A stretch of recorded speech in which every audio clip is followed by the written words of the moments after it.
የትግራይን ህዝብ ከመቼውም በባሰ ዛሬ በሚገኝበት አጣብቂኝ ውስጥ መክተታችሁ ያሳስብ። ለፍትህና ዲሞክራሲ ለነጻነትና እኩልነት ልጆቹን የገበረው ህዝብ የአመጻችሁ ሰለባ መሆን የለበትም። ህዝቡም ከፊቱ ወሳኝ ምርጫ ቀርቦለታል። ምርጫውም ከሰላም ከመረጋጋት ከመኖር መብት ጋር በማበር ደሙን በገበረበት ሀገር በታሪክ ሞገስና በህዝብ ዘንድ ዘላለማዊ ፍቅርና ክብር መጎናጸፍ ነው። የትግራይ ታጣቂ ኃይል ምርጫም ፍትህ ዲሞክራሲ እኩልነትና ህዝባዊነት እንደሚሆን አንጠራጠርም። በአንዲት ደሃ ሀገር ያሳለፍነው ጦርነት ካፈሰሰው ደምና ካወደመው የደሃ ሀገር አንጡራ ሀብት በተጨማሪ ተፈናቅለው በየቦታው ያሉ ሚሊዮኖች ከረሃብ ጋር የሚያደርጉት ትንቅንቅ ሲያስቡት ያደክማል። የፈሰሰው ሀብት ምን ያህል ትምህርት ቤቶች፣ የጤና ተቋማት፣ መንገዶች፣ የኤሌክትሪክ ኃይል ማመንጫዎችና ሌሎች መሰረተ ልማቶችን ሊገነባ ይችላል የሚለው ሲታሰብ በጣም አስደንጋጭ ነው። እነዚህን ያሳለፍናቸውን ችግሮች መለስ ብለን አይተን ከዚህ በኋላ ሰላም እንዲሰፍን ማሰብ አይሻለንም ወይ ተብሎ ሲጠየቅም የብዙዎች መልስ አዎ ነው። ሰላም እንዲሰፍን ምን መደረግ አለበት ሲባል ደግሞ መልሱ በቀላሉ የሚገኝ አይደለም። ሰላም እየተፈለገ ሰላም ለማስፈን የሚያስችል አማራጭ ላይ መተፋፈር በእጅጉ በዝቷል። በዚህም ምክንያት ደግሞ ህዝብ ዋጋ እየከፈለ ነው። በሀገረ መንግስት ግንባታ ሂደት ውስጥ የበኩሉን ሚና ተወጥቷል። ስለ ኢትዮጵያ ጥበብና ስልጣኔም አበርክቶ ይጠቀሳል። በሰሜኑ መስመር ለሚመጡ ሁነትና ክስተቶች የመሸጋገሪያ መድረክም ሆኖ ከትናንት እስከ ዛሬ ዘልቋል። የለውጥና አብዮቶች ጓዳም ሆኖ ዘመናትን ተሻግሯል። የትግራይ ህዝብና ክልል የትግራይ ህዝብ በተለይ ላለፉት 50ና 60 ዓመታት የተለያዩ ጥያቄዎችን በሚያነሱ ኃይሎች መዳፍ ተይዞ ጊዜውን በጦርነት ትውልዱን ለእልቂት የዳረገ ህዝብ ነው። ስለ ልማት፣ ስለ ዲሞክራሲ፣ ስለ አብሮነት፣ ስለ ብልጽግናና ስለ እድገትና ሌሎችም ሰብአዊና ዲሞክራሲያዊ አጀንዳዎች ሲል በዘመናት ሂደት ለከፈለው ዋጋም የሚገባውን ሳያገኝ ለጥቂት ቡድኖች ፍላጎት ተገዢ እንዲሆን እየተገደደ ይገኛል። ስለ ዲሞክራሲ ታግሎ ዛሬም ዲሞክራሲ ከስም የዘለለ ያልተገለጠለት፣ ስለ ሰላም ዋጋ ከፍሎ ዛሬም የሰላም አየር እንዳያገኝ ለተደጋጋሚ ጦርነት እየተገፋ ያለ፣ ስለ ልማትና እድገት ልጆቹን ገብሮ ዛሬም የልማት ጥያቄዎች ሳይመለሱ ለተጨማሪ መስዋዕትነት ልጆቹን እንዲሰጥ የሚገደድ ህዝብ ሆኗል። ይሄ ደግሞ ያሳዝናል። ከ2 ዓመታት በላይ በዘለቀው ጦርነት የህይወትና የአካል እንዲሁም ከፍ ያለ የንብረት ጉዳት መድረሱ የሚታወቅ ነው። በመቶ ሺዎችን ለህልፈት ዳርጓል የተባለው የትግራይ ጦርነት ካበቃ በኋላ ከ1 ሚሊዮን በላይ የሚሆኑት ሰዎች ተፈናቅለው ይገኛሉ። ይህንና ሌሎች ችግሮችን በዘላቂነት ለመፍታት የሰላም ስምምነት መፈጸሙ ለሰሜን ኢትዮጵያ መረጋጋት ትልቅ ዕድል ይፈጥራል ተብሎ ታምኖ ቢቆይም ዛሬም በክልሉ ያሉ ኃይሎች በተለያየ መልክና ሁኔታ ውስጥ በመጓዝ በክልሉ ሰላምና መረጋጋት እንዲርቅ፣ ውጥረት እንዲነግስ፣ የህዝቡም የልማትና የመልካም አስተዳደር ጥያቄ እንዳይመለስ፣ አካባቢው በጦርነት ሐሳብ እንዲጠመድ የሚያደርጉ ተግባራትና እንቅስቃሴዎቻቸውን አጠናክረው ቀጥለዋል። የሀገራችን ፖለቲካዊ ባህል ጉልበት ላይ የተመሰረተ ነው። ብዙሃኑ የፖለቲካ ስልጣን ቁንጮ ቦታ የተቆጣጠሩት በጠመንጃ ኃይል ታግዘው ነው። ይህ ጉልበትን መሰረት ያደረገ የስልጣን ዝውውር በመሰረቱ በጊዜ ሂደት የሚፈጥረው የፖለቲካ ባህል ሁሉን አካታች ሆነ የአስተዳደር ስርዓት ለመዘርጋት አመቺ ሆነ ስነ ልቦና አይደለም። ይሄ የጠመንጃ የፖለቲካ ስርዓት የሚወልዳቸው በጥላቻና እርስ በርስ ህልውናን በመካካድ ላይ የተመሰረተ ግንኙነቶች መኖራቸው የማይቀር ሀቅ መሆኑን መገንዘብ አለብን።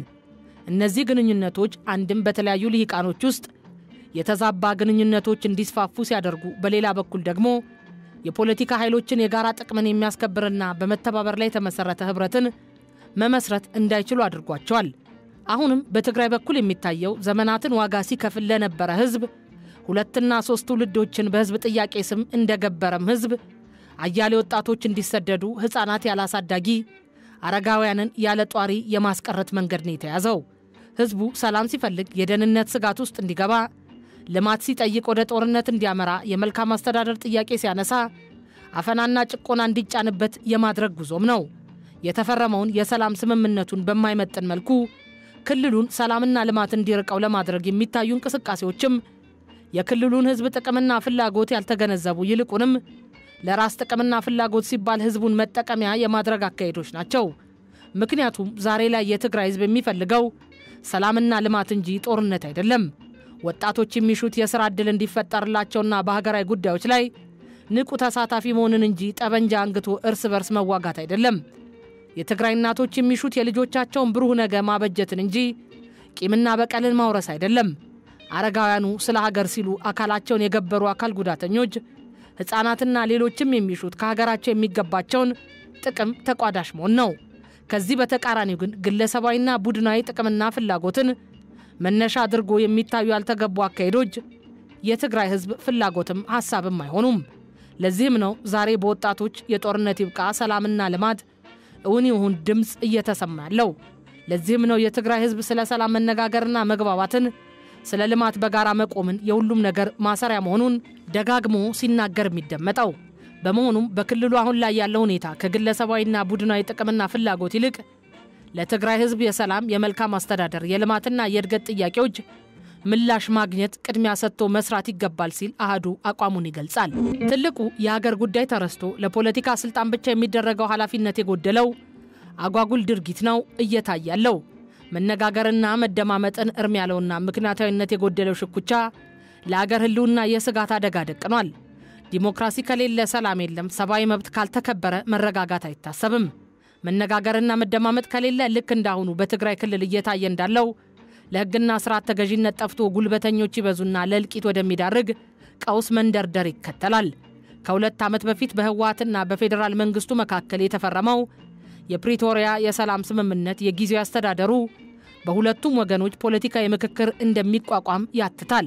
ከስምምነቱ መፈረም ጥቂት ወራት በኋላም በሚኒስትሮች ምክር ቤት የወጣው የጊዜያዊ አስተዳደሩ ማቋቋሚያ ደንብም በጠቅላይ ሚኒስትሩ የሚሾሙት የጊዜያዊ አስተዳደሩ ርዕሰ መስተዳደር የክልሉን ጊዜያዊ አስተዳደር ቢሮዎች፣ ተቋማትና የሥራ ክፍሎችን የማደራጀት ስልጣን እንዲሁም ተግባራቸውን የመወሰን ስልጣን አለው።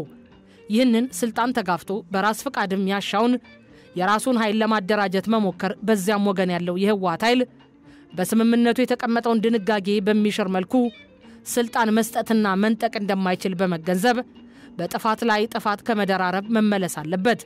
መንግስትም ከጠመንጃና ከጦርነት ውጭ ያለን መፍትሄ በመጠቀም በሰላም የሚፈታበትን መንገድ መፈለግ አለበት።